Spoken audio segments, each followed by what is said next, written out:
In this first demo, I want to show the part of the project that wraps Brian's tool with fastapi. So I'll start by bringing the fastapi service up with Docker Compose. I'm using the D flag here so it runs in the background and gives me my terminal back.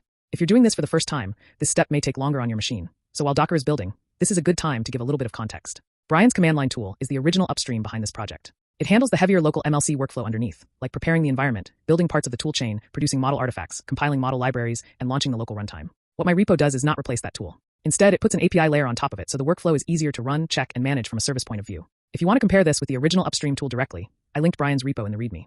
Now I'm calling /health just to make sure the API is actually up. Here it comes back with status healthy, so that's a good sign, and I know I can move on. Next I'm calling /setupcheck, and I'm piping it into JQ just to make the JSON easier to read in the terminal. This endpoint is basically a quick environment check before I do anything heavier. In this output, the overall status is okay, the repo already exists. And the service can see the important things it needs. Go is there. Conda is there. The NVIDIA GPU is visible. And NVCC is available too. So at a high level, the environment looks ready for the pipeline. Now I'm calling /ensure repo exists. This is something I added in the fastapi wrapper, not something that comes directly from Brian's tool. Its job is to make sure the managed copy of Brian's repo is actually there and matches the pinned SHA.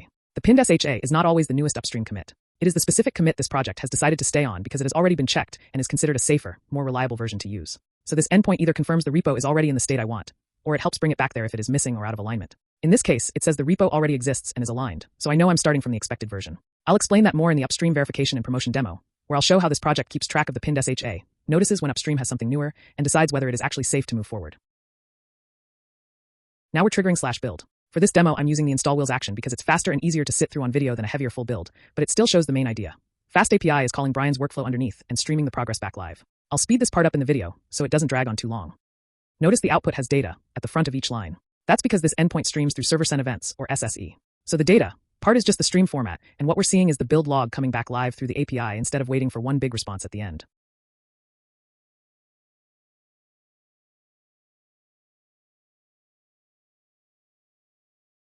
Now that the build is done, we can move on to the next endpoint. Now I am calling /artifacts, again with JQ, just to make the JSON easier to read.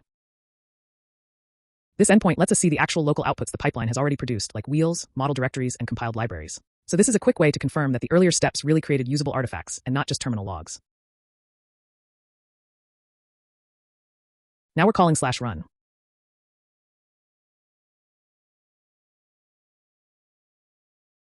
The first thing to notice here is using local model and using precompiled model library, which tells us it really is using the local artifacts we prepared earlier.